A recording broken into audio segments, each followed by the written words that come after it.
బుచ్చి, sir. నిన్న evening చాలా రోజుల తర్వాత, ఎందుకంటే లాస్ట్ 10 days నేను ఊళ్ళో లేను కాబట్టి కొంచెం చూడటం డిలే అయింది. అండ్ వచ్చిన తర్వాత నిన్న వేయించుకొని చూసిన తర్వాత ఆ, ఇది సినిమా కాదు, ఒక జీవితంలో డౌన్ ట్రాడన్ పీపుల్ వాళ్ళ సఫరింగ్ అని ఒక జర్నీలా చేయించావు. సార్. మాకు పెద్ద ప్రపంచాన్ని చూపించినట్లుగా అనిపించింది నేను చూస్తున్నసేపు. చూసిన తర్వాత కోలుకోవడానికి, తేరుకోవడానికి సార్. అది చాలా నిద్రలో కూడా అదే ఆలోచనలు, అదే విజువల్స్ అవి కనబడుతున్నాయి. అంటే అంత డీప్ ఇంపాక్ట్ ఇవ్వగలిగావు. అండ్ నీ ఆలోచనలు కానీ, నీ మస్తిష్కంలో నుంచి బయటకు వెలువడిన ఆ కథాంశం కానీ అంత డీప్ ఇంటూ అవర్ హార్ట్స్ అది టచ్ చేసింది. అంటే దాని ఇంటెన్సిటీ, దాని ఆ కథ ఆనెస్టీ, ఆ కథ నిజాయితీ,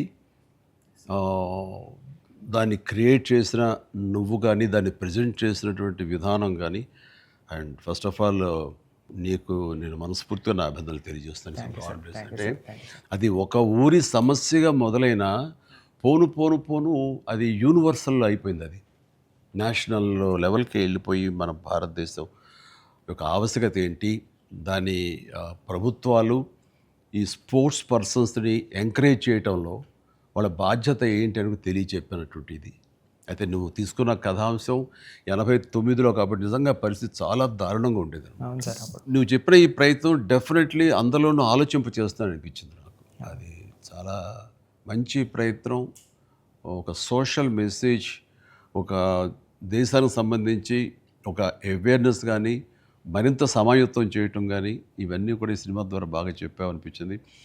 అండ్ ఈ సినిమాలు ఇంకా నాకు నచ్చిన అంశాలు ఉంటే కనుక చెప్పాల్సి వస్తే నువ్వు, రామ్ చరణ్ అండ్ ఏఆర్ రెహమాన్ గారు, అలాగే లిరిక్స్ అందించినటువంటి అనంత శ్రీరామ్, అట్లాగే ఎడిటర్ నవీన్ నూలి, ఇంకా ఫైట్ మాస్టర్, స్టంట్ కోరియోగ్రాఫర్గా అనుకోవచ్చు మనం. ఈ కుస్తీలు, ఈ రెజ్లింగ్లు, వీటిని మీకు స్పెషల్గా శ్యామ్ కౌశల్ గారు అండి, విక్కీ కౌశల్ గారు. ఓకే, శ్యామ్ కౌశల్ గారు ఆయన్ని, నభాకాంత్ ఎగ్జిక్యూట్ చేసే ఫైట్ మాస్టర్గా ఆయన్ని, అండ్ జానీ మాస్టర్ కోరియోగ్రఫీ, ఇక వీటన్నిటి ఆర్ట్ డైరెక్టర్ రత్నవేలు గారు, ఇలాంటి వాళ్ళందరి కలయికతోటి, వాళ్ళ ఇన్పుట్స్ తోటి అండ్ వాళ్ళ ప్రయత్నాలతోటి అత్యద్భుతంగా రూపుదిద్దుకుంది. ఇది ఒక కళాత్మకంగా వచ్చిందని చెప్పొచ్చు. And it's a timely film.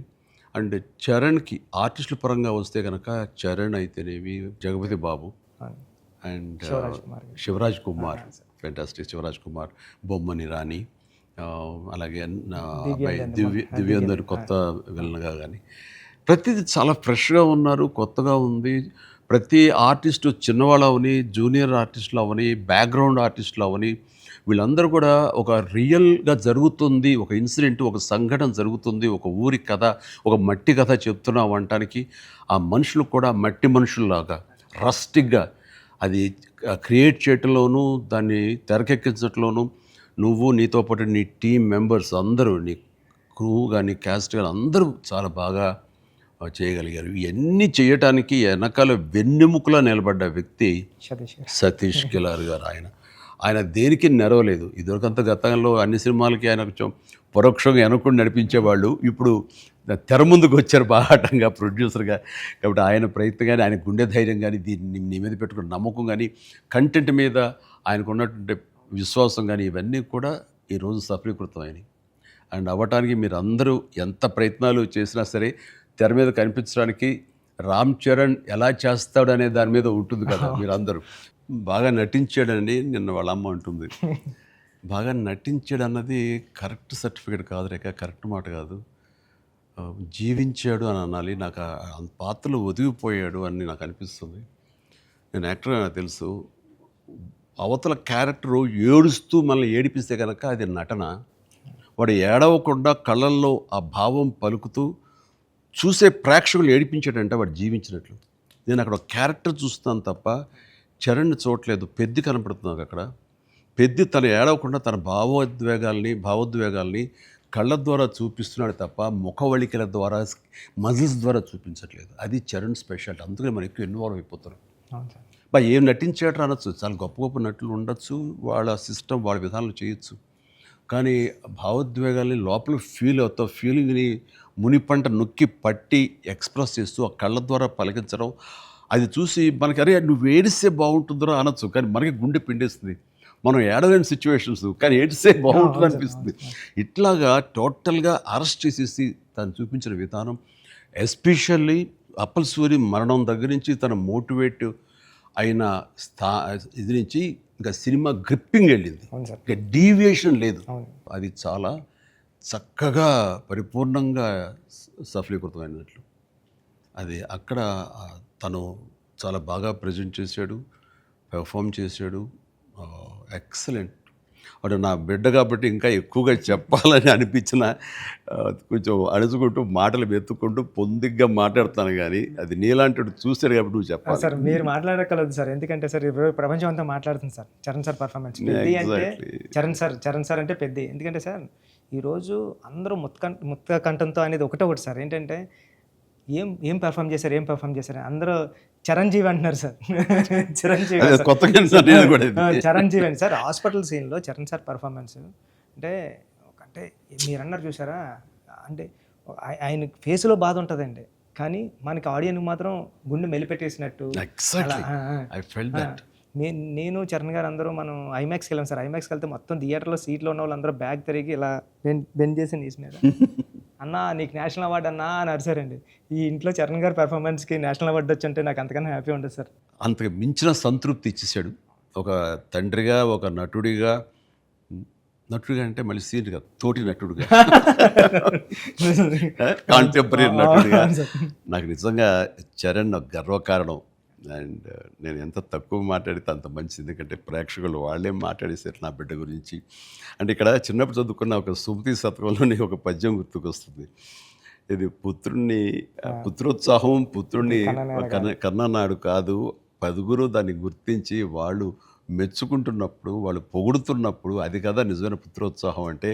దాని అర్థం తెలిసొచ్చింది, ఇప్పుడు అనుభవపూర్వకంగా తెలిసొచ్చింది. And I'm really proud of my son, Charan. I love him. And then ఇక అదర్ క్యారెక్టర్స్ మీరు కన్సిడర్ చేసింది కానీ అది కానీ అప్పల్ సూరి క్యారెక్టర్ జగపతి బాబు టోటల్గా ట్రాన్స్ఫార్మ్ అయిపోయాడు. జగపతి బాబు అని తెలుసుకోవడానికి అతని కళ్ళు, ఆ తర్వాత అతని వాయిస్ వింటే కానీ అర్థం కాదు. మీ ఇంటర్వ్యూల ద్వారా నాకు తెలిసిపోయింది కాబట్టి, గెటప్ చూశాను కాబట్టి అయింది. కానీ నిజంగా ఎవరైనా కొంచెం కొత్త వాళ్ళు చూస్తుంటే కనుక అతను గుర్తుపట్టలేనంతగా ట్రాన్స్ఫార్మ్ అయిపోయాడు. మనకి జగపతి బాబు కనపడకుండా మీరు అప్పల సూర్యనే మీరు కనిపించేలా చేయటం అనేది మీ కాన్సెప్ట్, మీ డిజైనింగ్, అది చాలా అద్భుతంగా చేసి తను కూడా చాలా అవును సార్. మీరు అన్నట్టు అవునండి, మీరు అన్నట్టు అప్పల్ సూరి క్యారెక్టరే ట్రిగ్గర్ చేస్తారు సార్ కథకి. ఏ ఎమోషన్ కావాలో అప్పల్ సూరే జెండా పట్టుకొని పెద్ద చేతిలో పెడతాడండి, అక్కడ నుంచి పెద్ద తీసుకుని ట్రావెల్ అవుతాడు సార్.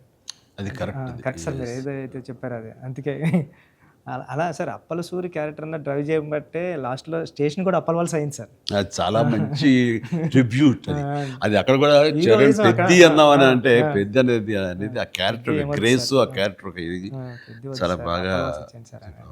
తర్వాత శివరాజ్ కుమార్ శివన్న ఆ క్యారెక్టర్ ఒప్పుకొని చేస్తాననటం అనేది ముందు అసలు ఫస్ట్ సక్సెస్ నీకు, అది అదృష్టం నీకు. అంటే అంత మంచి మనిషి, అంత మంచి యాక్టర్, దాంట్లో ఒదిగిపోయి చేశాడు. చరణ్ని అదవాయించాలి, గదవాయించాలి, తిట్టాలన్నా సరే అంత స్టేజ్ ఉన్న వ్యక్తి. అతను అంటుంటే కూడా మనకి తండ్రి ఫీలింగ్ వచ్చింది కాబట్టి అది చాలా బాగుంది. అది జాహ్నవి క్యారెక్టర్, అమ్మాయి క్యారెక్టర్ వరకు, ఆ సాంగ్స్ వరకు ఎక్సలెంట్. తర్వాత ఫైట్ కంపోజిషన్స్ కానీ అవి కానీ ఎక్సలెంట్. ముఖ్యంగా క్రికెట్ అనేది మనం గిమిక్గా చేయొచ్చు, అయిపోతుంది. కానీ కుస్తీ రెజ్లింగ్ అనేసరికి ఏమవుతుందంటే బాడీ ట్రాన్స్ఫర్మేషన్ కానీ దానికి తగినట్టుగా మనిషి మారిపోవటాన్ని అన్ని రకాల చేసిన ప్రయత్నాలు కానీ అది ఓవర్ నైట్ కాదు. చరణ్ ఇంట్లో ఎలా కష్టపడేవాడు, ప్రతిరోజు నేను విట్నెస్ చేసేవాడిని.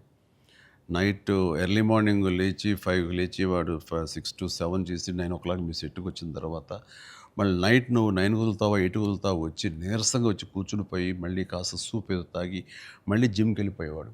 చాలా కష్టం. పైగా అంతా ఆ 70 days వెజిటేరియన్ మీదే ఉన్నాడు. ఉండి ప్రోటీన్ కోసం ఎంత ఇదంటే హై ప్రోటీన్ కావాలి, నాన్ వెజిటేరియన్ తినకూడదు. దానికోసం ఎలా కష్టపడ్డాడు, ట్రెడ్మిల్లో జిమ్లో ఎలా ఇదయ్యాడు. అనేది చూస్తుంటే అబ్బా ఇంత అవసరమా, ఇంత కష్టపడాలా, మనం చేసాం కష్టమైన క్యారెక్టర్లు, రిస్కులు చేసాం కానీ ఇంత చేస్తున్నాడు ఏంటి, దీని ప్రతిఫలం ఎలా ఉంటుంది అంటూ వాళ్ళ అమ్మ అయితే భగవంతుని దండం పెట్టుకుంటూ కోరుకుంటూ ఇంత కష్టమైన ప్రతిఫలం రావాలని. ఎందుకంటే అంత కష్టపడి జనం ఆమోదం పొందకపోతే మొత్తం అంతా ఇదైపోతుంది, వ్యర్థమైపోతుంది. ఇంకా కష్టపడితే ఇంతైనా ప్రతిఫలం అనే ఒక డిసప్పాయింట్మెంట్ వస్తుంది. కానీ ఇప్పుడు ఏంటంటే ఎంత కష్టపడితే అంత ఎప్రిసియేషన్ వస్తుంది అనేది ఈ పెద్ద క్యారెక్టర్ తన కష్టపడినందుకు, జనాలు దీన్ని యాక్సెప్ట్ చేసి వెల్కమ్ చేస్తున్నందుకు, నీరాజనలు పలుకుతున్నందుకు హ్యాట్స్ ఆఫ్. సార్ నా ఫేవరెట్ ఏంటంటే సార్, ట్రైన్ దగ్గర లెగ్ పెట్టడానికి బిఫోర్ వచ్చి ట్రైన్ ఇలా పట్టుకొని రెండు ఇలా పట్టుకొని ఒకసారి బయటకు వస్తారు కదండి ఫ్రేమ్లో, అప్పుడు చరణ్ సార్ ఎక్స్ప్రెషన్ ఉంటుందండి. కళ్ళు అలా మూసి ముందండి జస్ట్ అలా ప్లెయిన్గా శూన్యంలోకి అలా చూసి అప్పుడు లెగ్ పెట్టడం స్టార్ట్ చేస్తారండి. అప్పుడు అందరూ క్లాప్స్ అక్కడే కొట్టేస్తాను సార్. అంటే అలాంటి అంటే చరణ్ సార్ అంత ఇన్వాల్వ్ అయిపోయారు సార్. అంటే ఈ కథ చెప్పడానికి కూడా మేము కారణం జనరేషన్ని ఇన్స్పైర్ చేద్దామనండి. అంటే మేము ఇప్పుడు స్కూల్స్కి వెళ్తాం కదా సార్, అప్పుడు స్కూల్స్కి వెళ్తే స్కూల్ అంటే క్లాస్ రూము బ్లాక్ బోర్డేనా, వాని వెనకాల ఒక ప్లే గ్రౌండ్ కూడా ఉంటుంది దాని వెనకాల అని చెప్పడానికి ట్రై చేస్తాం సార్ ఇద్దరు. అంటే ఆట స్థలం అంటే అమ్మ కడుపులో ఉన్న 9 months ఆడుకోవడానికి ఉంటుంది గ్రౌండ్. బయటకు వచ్చిన తర్వాత స్కూల్లో పిల్లలకి ఇప్పుడు చూస్తాం సార్, ఏ స్కూల్కి గ్రౌండ్ ఉంది సార్, బిల్డింగ్స్ ఉన్నాయి అంతండి. అది చెప్పడానికి ఇన్స్పైర్ చేద్దాం, ఏదో మంచి మాట చెప్పి. ముఖ్యంగా ఈ కార్పొరేట్ ఎడ్యుకేషన్ సిస్టమ్ వచ్చేసిన తర్వాత అండ్ ఎంతసేపటికి మార్కులు అనే దీంట్లో ఇంకా అసలు ఫిజికల్ యాక్టివిటీ లేకుండా పోతుంది. అందులో ఇప్పుడు ఈ బొమ్మని రాని ఒక మాట అంటాడు, చేతిలో వచ్చేసింది సార్ అంటాడు. అందులో ఎన్నో ఆటలు ఉన్నాయి సార్, ప్లే గ్రౌండ్ ఎవరు వెళ్ళట్లేదు సార్. కానీ ప్రభుత్వాలు ఇప్పుడు మీరు అన్నటువంటి ఈ పరిస్థితి ఒకప్పుడు ఉండేది కానీ ఇప్పుడు రాను బెటర్ అవుతుంది అన్నది. అవును సార్, చాలా బాగుంది సార్. ఇప్పుడు బట్ ఇంతకంటే ఇంకా గట్టిగా రావాలంటే మీరు ఇచ్చినటువంటి సలహా, సినిమాలు పెద్ద సినిమాలు ప్రభుత్వాలు సహకరించాలి, సర్కారు వాళ్ళు ముందుకు రావాలి. కాబట్టి ఈ సినిమా ఒక అవేర్నెస్ తీస్తుంది, ఒక ఎడ్యుకేషనల్ ఫిలిం పెద్ది, ఒక ఇన్స్పైరింగ్ కంటెంట్ ఉన్న సినిమా పెద్ది. ఈ సినిమాలో బిడ్డలకి మనం ఏమి ఇవ్వాలి, ఎలాగ మోటివేట్ చేయాలి, ఎలాగ ఇన్స్పైర్ చేయాలి, వాళ్ళు ఎలాగ పెంచాలి అనే దాని మీద ప్రతి ఒక్కళ్ళు ఫోకస్ పెట్టి స్ఫూర్తి పొందాలని మాత్రం నేను మనస్ఫూర్తిగా కోరుకుంటున్నాను, విష్ చేస్తున్నాను. Thank you sir. నేను సినిమా చూస్తూ ఏఆర్ రెహమాన్ గారి కంట్రిబ్యూషన్ ఎలా ఉందని చూడటంలో సౌండ్ని పర్ఫెక్ట్గా వాడుకుంటారండి. అంటే ఆర్ఆర్ అంటే ఓన్లీ ఇంకా ఊకదంపుడు కొట్టేసి ఎలివేషన్స్ కొట్టేసి ఆ రకంగా కొంచెం ఒరవడి ఇప్పుడు కొనసాగుతున్నా కొన్ని చోట చెల్లుతుంది. బట్ అన్ని వేళలా అది కరెక్ట్ కాదు. ఇది మన మనసులోని ఫీలింగ్ని బట్టి ఆయన కొడుతున్నాడని నాకు అర్థమైపోతుంది. గుండెని పిండే విధంగా మరింతగా ఆయన మనల్ని ఇన్వాల్వ్ చేస్తున్నాడు, మనకు ఆ ఫీలింగ్ని ఇవ్వగలుగుతున్నాడు. పెద్దలో పరిపూర్ణ న్యాయం చేశాడు. చెప్పాలంటే ఆయన మెయిన్ పిల్లర్గా అనుకోవచ్చు మనం. మీరు అనుకోండి మీ కంటెంట్ సార్. అంటే హీరో ఉండి ఎలివేషన్ ఇవ్వడం వేరు సార్. నేనేమనుకున్నాను అంటే చరణ్ గారు లేకుండా చరణ్ గారు స్టాచ్యూ చూపించి ఎలివేషన్ ఇద్దారు అనుకున్నాను సార్. అది అక్కడ కూడా రెహమాన్ గారు అలా లేపారు సార్. లేపారు మామూలు కాదు సార్, చాలా ఉంది. పైగా ఇది అఫ్కోర్స్ మీరు ఇంటర్వ్యూస్లో మీరు అన్నారు రెహమాన్ని ఎలా ఫస్ట్ ఒప్పించావని చరణ్ చెప్తుంటేను అక్కడికి వెళ్ళిన బాడీ లాంగ్వేజ్ బట్టిను ఎవరైనా సరే అది. బట్ ఎవరికైనా సరే నువ్వు చెప్పే కంటెంట్ ఉంది, అది మెయిన్. కొంచెం విజ్ఞత, కొంచెం అవగాహన, ఆ సెన్స్ ఉండే ఎవరికైనా సరే ఆ కంటెంట్ నువ్వు చెప్పగానే దానికి డెఫినెట్లీ ఆమోదయోగ్యం, ఆమోద ముద్ర పడిపోతుంది. డిఓపి గారు అయితే ఆయన చాలా బాగా చూపించాడు. నువ్వు ఏదైతే ఒక మట్టి కథ అనుకున్నావో, రస్టిక్ అనుకున్నావో, ఏమంటే ఆ రఫ్నెస్ అది మొత్తం కనిపించేలా చేశాడు. దాన్ని did his job very well. And తర్వాత ఇంకా మీ నవీన్ గారు అయితే టీజర్ దగ్గర నుంచి ట్రైలర్ దగ్గర నుంచి ఆగలేక ట్రైలర్ కూడా నేను చెప్పేశాను ముందు. అద్భుతం. ఈయన కటింగ్ తర్వాత నాకు బాగా నచ్చింది. ఆ డిజాల్వ్ అయ్యి వస్తుంది క్రికెట్ దగ్గర నుంచి రెజ్లింగ్కి, ఇవన్నీ ఇంటర్ రిలేటెడ్గా ఉంటాయి అని నేను చెప్పినట్టుగా చెప్పడం అనేది తన ఇది. అండ్ ఎన్ని చోట్ల బట్ సినిమాలో నెరేషన్లోనే మీరు బ్యాక్ అండ్ ఫోర్త్ చెప్తారు. ఇది అంటే బొమ్మన్ ఇరానీని ప్రేక్షకుని చేశారు. బొమ్మన్ ఇరానీకి ఎలాగైతే కథ అక్కడికి అర్థమవుతూ వస్తుందో సేమ్ ఆడియన్స్ అది మంచి కాన్సెప్ట్. ఇది ఎడిటింగ్ బ్యాక్ అండ్ ఫోర్త్ వెళుతూ చెప్పటం అన్నది ఇట్ ఈస్ మంచి ప్రయత్నం. And that way my heartfelt appreciation to Naveen నోలీకి. అలాగే ఆర్ట్ డైరెక్షన్ గురించి ప్రత్యేకంగా చెప్పలేదు. అన్ని అన్నీ కూడా పెర్ఫెక్ట్గా ఆ హార్మోనీ ఉంది. ఒకటి ప్రత్యేకంగా అయ్యి ఏంటిది అనట్లేదు, అన్నీ కథలో ఇమిడిపోయే 90s విధంగానే లోకి ఉన్నాయి. తీసిపోయాడు. ఎగ్జాక్ట్లీ. ఆ యంగ్ విలన్ దివ్యందు వీళ్ళందరూ కూడా చాలా బాగా కంట్రిబ్యూట్ చేశారు. లాస్ట్లో కూడా బొమ్మన గారు స్టాచ్యూ చూడకుండా వెళ్ళిపోదాం, చరణ్ గారిని కలవకుండా వెళ్ళిపోదాం అంటాడండి. చరణ్ ఎందుకు నేను కలవకూడదు అనుకున్నాడు బొమ్మని రాణి అంటే అంతే. ఆ గుడ్ ఫీలింగ్ అలా ఉండిపోవాలంటే కలవకుండా ఉండటమే కరెక్ట్. లాస్ట్ ఫేజ్ వరకు కూడా అలా కూర్చొని చూస్తున్నారు సార్. లాస్ట్లో కూడా ట్రైన్ని ఎలా ఎక్కి ఆగి ఆగారు ఇలా కొట్టిన చరణ్ అంటే అప్పుడు అవును, అది- అది- ట్రైన్ వచ్చింది ఆ, కదా. అవును సార్.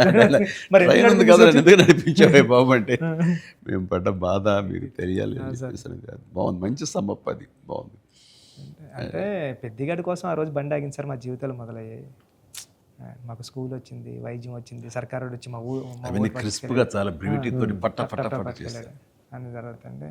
లాస్ట్లో మళ్ళీ వస్తారు కదండి చరణ్ గారు స్క్రీన్ మీదకి, పెద్ద అరుస్తాడు కదండి. ఆడు ఎక్కడ బర్ణ వల్ల తెలియలేదండి ఎవరికైనా, భువన్ గారికి గట్టిగా పట్టుకుని పెద్ద అని అరిస్తే అప్పుడు కొండల మధ్యలో కుక్కను పట్టుకుని వెళ్తూ ఉంటారు కదా. ఇంతకు సన్ డిసప్పర్ అయిపోయి అనుకోకుండా అవును సార్, అవును గుడ్ ఫీలింగ్. పుడతామేటి మళ్ళీ సార్. చూస్తావేటి మళ్ళీ ఇలాంటి సినిమాని సార్, థ్యాంక్ యూ ఇలాంటి సినిమాని మళ్ళీ చూస్తావేటి అనిపించింది. అది ఫెంటాస్టిక్. సతీష్ గారికి ఇది ఒక ప్రౌడ్ ఫిలిం ఇది. అవును సార్. అండ్ ఆయన ప్రైడ్, ఆయన ఇంకా తర్వాత బోర్డు సినిమాలు తీయచ్చు కానీ ఇది ఇచ్చేటటువంటి సాటిస్ఫాక్షన్, ఇది ఇచ్చే గుర్తింపు, ఇది ఇచ్చిన రెస్పెక్ట్ కానీ, అది సతీష్ గారు యూ డిజర్వ్ దిస్. అండ్ దీని వెనకాల మీ సపోర్ట్, మీ ఇలాంటి సినిమా తీసినందుకు నాకు కూడా చాలా ప్రౌడ్. సార్ మీరు ఒప్పిన టైంలో చెప్పారు సార్ నాకు, డబ్బులు ఎలాగైనా వస్తే రెస్పెక్ట్ సంపాదించి ఫస్ట్ అని. ఈయన డబ్బులు ఎలా సంపాదించుకుంటారు ఆయన. ఆయన ఉన్నటువంటి కన్స్ట్రక్షన్ అయితేనేవి, ఆయనకున్నటువంటి డిజిటల్ ఐటీ వలన అయితేనేవి. కానీ ఈ సినిమా ద్వారా గుర్తింపు, ఒక రెస్పెక్ట్ వచ్చింది. అది ఈయన ఫుల్గా ఎంజాయ్ చేస్తున్నారు. బికాజ్ ఆయన సపోర్ట్ ఈ సినిమాకి అంతగా ఇచ్చారు. నువ్వు అనుకున్నవన్నీ కూడా ఆయన నీకు అమర్చారు. ఈయన ఇది పూర్తి న్యాయం చేశారు ఆయన. సతీష్ సార్కి నాకు లైఫ్లో ఫస్ట్ మూవీ అన్నట్టు సార్. ఇది వృద్ధికి ఇది ఎప్పటికీ మర్చిపోలేము సార్, ఈ రిలేషన్ని దీనంతా. నువ్వు చేస్తావే, నువ్వు ఆ టైప్ ఆఫ్ ఆలోచన ఉన్న డైరెక్టర్ సార్ మీరు నాకు ఉప్పిన ఇచ్చారు సార్ ఫస్ట్, చరణ్ సార్ ఏమో పెద్ద ఇచ్చారు సార్. మీతో కూడా ఒక ఛాన్స్ అవ్వండి సార్, చేస్తాను ఎప్పుడైతే అప్పుడు. నువ్వు అలా పరిగెత్తమని దూకమని వైర్లతో నీరని అంటే అయ్యో సార్, సార్ మీరు ఇప్పుడు కూడా చేస్తున్నారు సార్. ఇప్పటికి వైర్లు కడుతుంటారు, పైకి లేపుతుంటారు, పల్టీలు కొట్టిస్తుంటారు. మొన్న శంకరవర ప్రసాద్ దీంట్లో కూడా చేశాను. పని అవసరం వచ్చేసరికి దేనికి నెరవం, దేనికి వెనకం చేసే పరిస్థితి లేదు. ఇంకా ఒకసారి ఎన్ని వైర్లు కట్టి అన్నీ ఇవైపోయింది, కమిలిపోయింది. చరణ్ చూశాడు ఇంట్లో, ఏంటిది అన్నాడు. వైర్లు కట్టి లేపారు. ఇంకా వైర్లు ఇంటికి కడుతున్నారా, వాళ్ళు పిలిచి డ్యాంగ్ అలా కష్టపడతారంటే మీరు అది అని తిట్టాడు. మరి లేదురా వాళ్ళు కాదురా, డూప్ సరిగ్గా చేయలేదని ఆయన తీసేసి నేనే చేశాను రా షార్ట్ అని. వాళ్ళు అదే అన్నారు, డాడీ చేస్తానన్నారు అని. అంటే చరణ్ ఇందులో ఎంత కష్టపడ్డాడు అనేది నేను చెప్పాల్సిన అవసరం లేదు. ఆడియన్స్ ఆల్రెడీ వాళ్ళ క్యారెక్టర్ ద్వారా వాళ్ళే గుర్తించారు.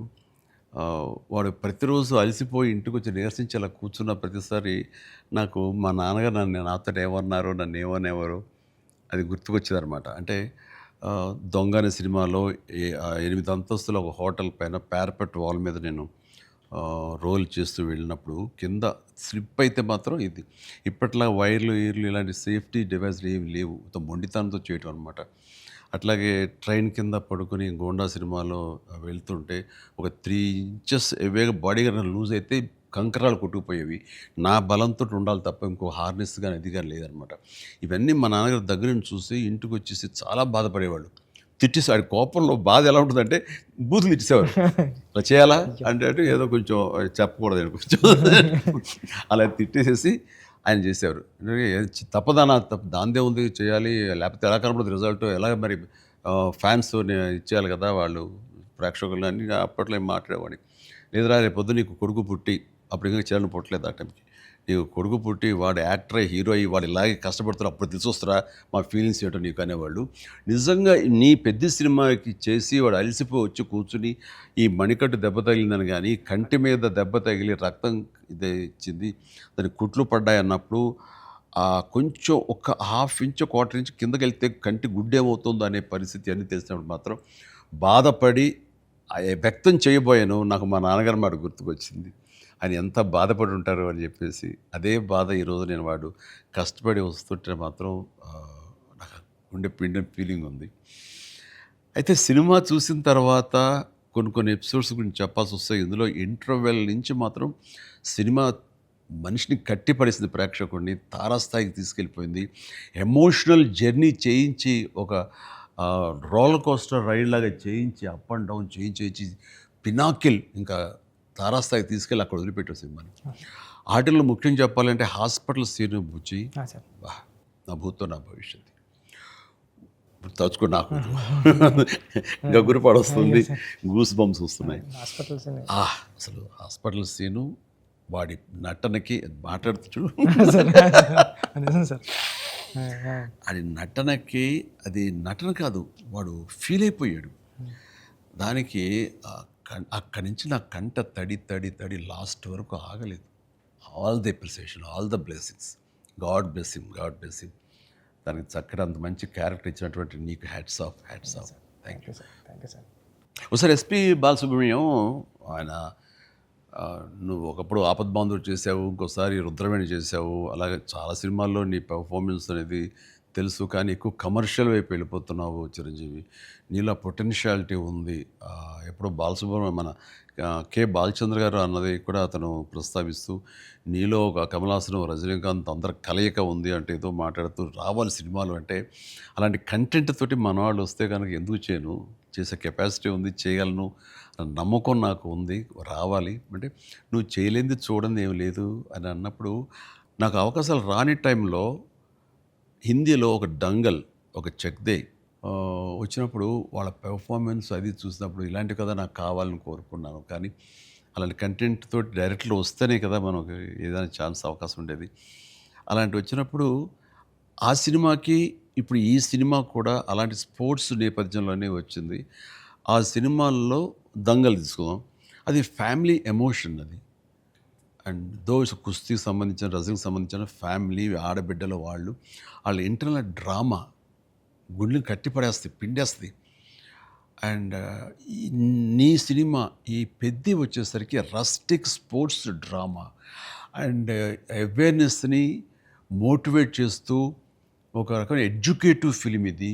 ప్రతి ఒక్కరికి, ప్రభుత్వాలకి అయితేనేవి, చిన్నపిల్లలకి, తల్లిదండ్రులకి, ప్రేక్షకులకి అందరికీ ఒక అవేర్నెస్ ఆలోచింపచేసే సినిమా ఇది. అందుకని అవి క్లాసిక్ స్పోర్ట్స్ డ్రామాలైనా ఇది రస్టిక్ ఒక గ్రామీణ నేపథ్యంలో ఉండేటటువంటి మట్టి కథ, మట్టి గేమ్స్, మట్టి మనుషుల కథ ఇది. అందునే దీనికి ఎక్కువ లాంజివిటీ ఉంటుంది, దీనికి ఎక్కువ ఆదరణ ఉంటుందని నా భావన. అండ్ దట్ వే ఇలాంటి కథ చరణ్ రావటం అనేది నేను మిస్ అయింది, చరణ్ పొందాడు.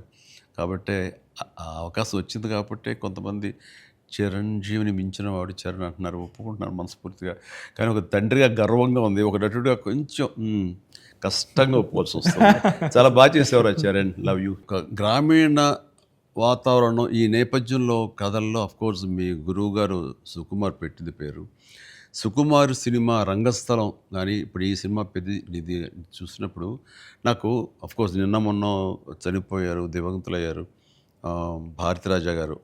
కొద్ది రోజుల క్రితం నేను భారతిరాజా గారు కూడా ఈ బుచ్చి సుకుమార్ లాగానే ఆలోచిస్తారు. ఆయన 16 వైద్యుల దగ్గర నుంచి మొదలు మర్యాద కానీ ఇలాంటి సినిమాలన్నీ, నా ఆరాధన సినిమా ఇవన్నీ కూడా చూస్తాను. నేను డిస్కస్ చేసుకుంటున్నాను. ఆ 2 డేస్లోనే నిన్న మొన్న ఆయన చనిపోయారని తెలిసిన ఇది డ్యూ రెస్పెక్ట్ ఆయనకి మనస్ఫూర్తిగా మనం ఆయన ఆత్మశాంతి చేకూరాలని ఈ సందర్భంగా కోరుకుంటున్నాను. అండ్ ఆయన ప్రస్తావన ఎందుకు వచ్చిందంటే అలాంటి సినిమాలకు ఆయన పెట్టింది పేరు. అదే రొమాంటిక్ సినిమాలు అవని, లేకపోతే drama Avani, family drama Avani. And very good, ఆయన గ్రౌండెడ్. అలాగా మళ్ళీ సుకుమార్ గారు, మీరు మన తెలుగులో అంత గ్రౌండెడ్ ఫిల్మ్స్ తీస్తుంటారు. మీ ఆలోచన అవి కానీ రస్టిక్గా ఉంటాయి, రూరల్గా ఉంటాయి, గ్రామీణానికి సంబంధించినవి ఉంటాయి. అట్లాగా ఆయన ఆ, ఈ ఈ ఈ- ఇందులో మనస్ఫూర్తిగా నేను ఇలాంటి ఒక శిష్యుడికి ఇన్స్పైర్ చేసి ఇలాంటి మంచి కథ ఎన్నుకోవడానికి, ఆలోచించుకోవడానికి ఒక కథకుడుగా, ఒక డైరెక్టర్గా ఆ, నువ్వు అతనితో అసోసియేట్ అయ్యి నువ్వు నేర్చుకున్నందుకు, నేను ఇన్స్పైర్ చేసేందుకు, నీలాంటి వ్యక్తిని ఈ పెద్ద ద్వారా మాకు ఇచ్చినందుకు అండ్ మనస్ఫూర్తిగా నీ సందర్భంగా సుకుమార్కి నేను నా అభినందనలు తెలియజేయాలి. సుకుమార్, ఒక మెట్లో మాణిక్యాన్ని ఇచ్చావు. Thank you so much.